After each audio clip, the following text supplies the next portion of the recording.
So I realized I needed a boom pole for the tractor. So I went down to Rural King and was actually checking around, thinking about see if I could pick one of these up. I mean, you can get them for 150 to 300 bucks depending on how heavy duty one you want. If they'd have had one in stock, I almost might have caved in and bought it. Luckily my cheap reflexes kicked in and I came to my senses and thought I had all the scrap laying around. So we're going to try and hack something together. So for the main section of the boom, we've got this, I think this is 2-inch Schedule 40. And for some of the supports and stuff, got like, it's like 1-inch. And we also have some pretty heavy angle.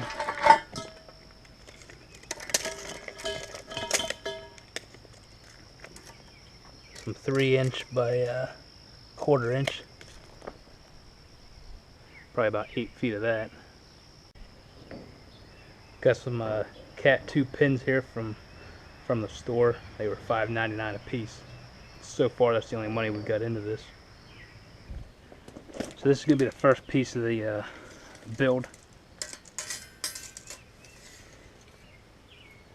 About 43 inches of angle. I mean, that's just how it's at, but looks to be about the right size we need. I'm going to set these pins in here, and we're going to weld them to this. This is going to be our main base for the whole lift. So there it is, just tacked in. I mean, we're going to tack everything before we burn it in for good. Alright, there it is. Like a glove. So we got the two main sections of the upright. I'm going to put them back to back like that. Weld them onto the flat. And then we're going to mount the main boom. Sort of cut a notch in it and wedge it right onto there. These couple extra pieces here, we're going to weld these on the back, drill a couple of 2 or 3 holes in it for adjustment, and that's where the top link's going to go.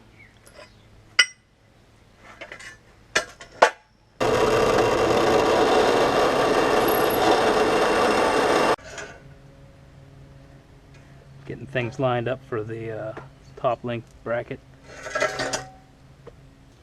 So we cut a notch in the main support frame here. And we're going to basically slide this over that center rail of angle there, and then weld up the joint the whole way around. Maybe put some reinforcements on it. So we got it fit on there like that. Say the angle's pretty decent. So we got a test fit here.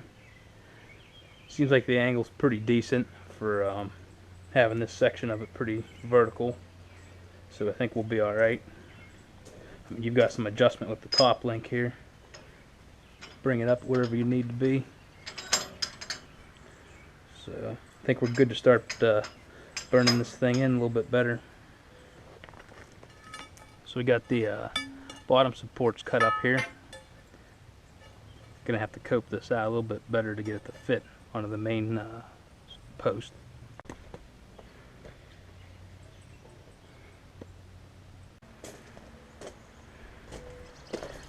So we've got those tacked in place.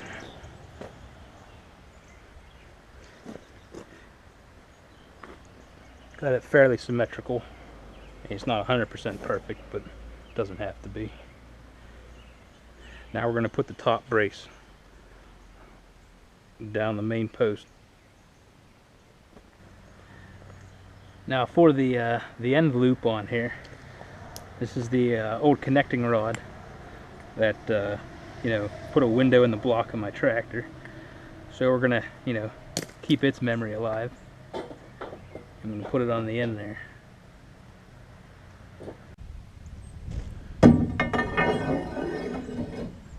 So we've got to get the right amount of bend in this top, the top bar.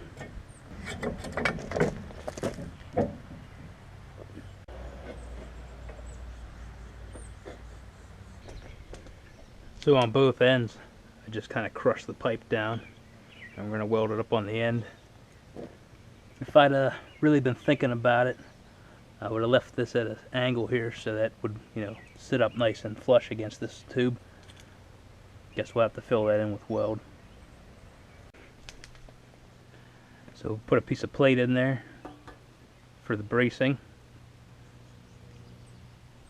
And I think that's about it as far as mocking that up.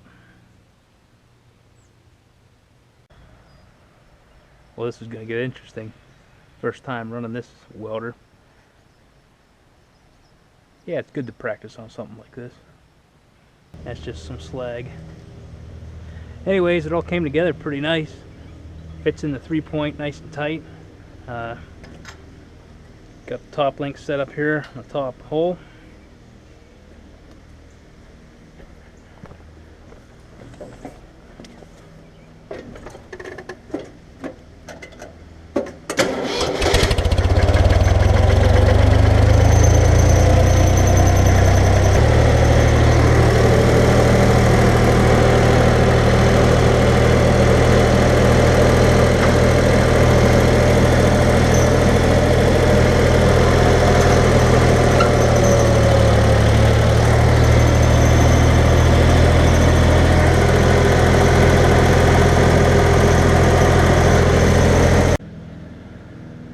Finally found a use for this oversized clevis I've had sitting around for years. That's why you hoard stuff.